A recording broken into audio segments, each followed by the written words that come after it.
विश्व न्यूज 24/7 का हर दर्शकों को सादर प्रणाम, जोहार, सलाम।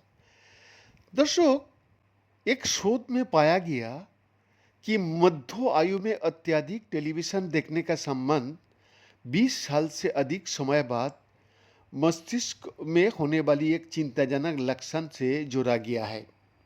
दोस्तों, टेलीविजन टेलीविजन शायद केवल खाली समय बिताने से कहीं अधिक काम कर रहा है।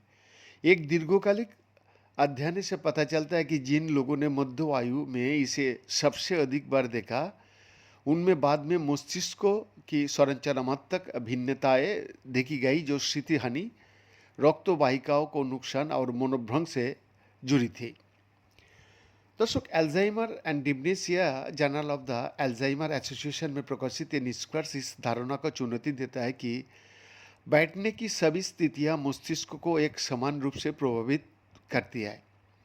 टेलीविजन देखने में बिताया गया समय दशकों बाद मस्तिष्क की खराब सांसों से जुड़ा पाया गया है, जबकि कार्यस्थल पर बैठने से एक बिल्कुल अलग पैटर्न देखने को मिला।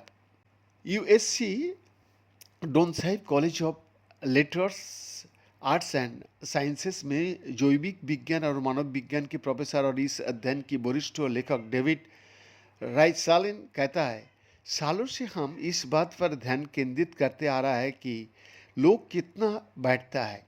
हमारा निष्कर्ष बताता है कि हमें इस बात पर भी ध्यान देना चाहिए कि वो बैठे हुए क्या कर रहा है। शोधकर्ताओं ने 1987 और 1989 के बीच एथेरोस्क्लेरोसिस रिस्क इन कम्युनिटीज अध्ययन में शामिल लगभग 1700 वयस्कों का अनुसरण किया। प्रतिभागियों की औसत आयु 53 वर्ष थी और जब उन्होंने बताया कि वो अपने अवकाश का दौरान कितनी बार टेलीविज़न देखता है और अपने कार्य दिवस का कितना समय वो बैठा हुआ बिताता है। 20 साल से भी अधिक समय बाद एमआरआई स्कैन से नियमित रूप से टेलीविज़न देखने वाले और उन लोगों का दिमाग में उल्लेखनीय अंतर सामने आया, जिन्होंने कहा कि वो टेलीविज़न कभी नहीं या शायद ही कभी देखता है। जिन लोगों ने टेलीविज़न अक्सर देखने की बात कही, उनके मस्तिष्क की कई क्षेत्रों का आकार कम था, जिनमें स्मृति और अल्जाइमर रोग की शुरुआती लक्षणों से जुड़े क्षेत्र भी शामिल थे। उनके फ्रंटल और ऑक्सीपिटल लोब में छोटा हो गया था, जो योजना बनाने, ध्यान केंद्रित करने, निर्णय लेने और दृश्य प्रसंस्करण में सहायक होता है। स्कैन में व्हाइट मैटर हाइपर इंसिटेज में भी वृद्धि देखी गई। एमआरआई पर दिखने वाली ये चमकीले धब्बे मस्तिष्क की छोटी रक्त वाहिकाओं को हुए नुकसान को दर्शा सकता है और आमतौर पर बढ़ती उम्र, स्ट्रोक की जोखिम, संक्रामक गिरावट और मनोभंश से जुड़ा होता है। महत्वपूर्ण बात यह है कि शारीरिक गतिविधि, मधुमेह, बॉडी मास इंडेक्स, धूमपान और शराब का सेवन जैसे कारकों को ध्यान में रखने का बाद भी ये पैटर्न बरकरार रहा।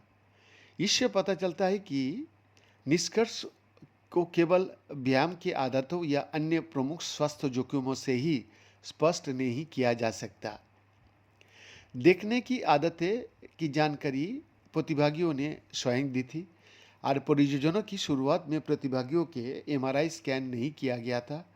बेसलाइन छवियों के अभाव है, मैं उस समय था, तो शोधकर्ताओं ये सटीक रूप से नहीं माप सके कि समय के साथ प्रत्येक व्यक्ति का मस्तिष्क में किस प्रकार परिवर्तन हुए। बेन का एक्सक्लूसिव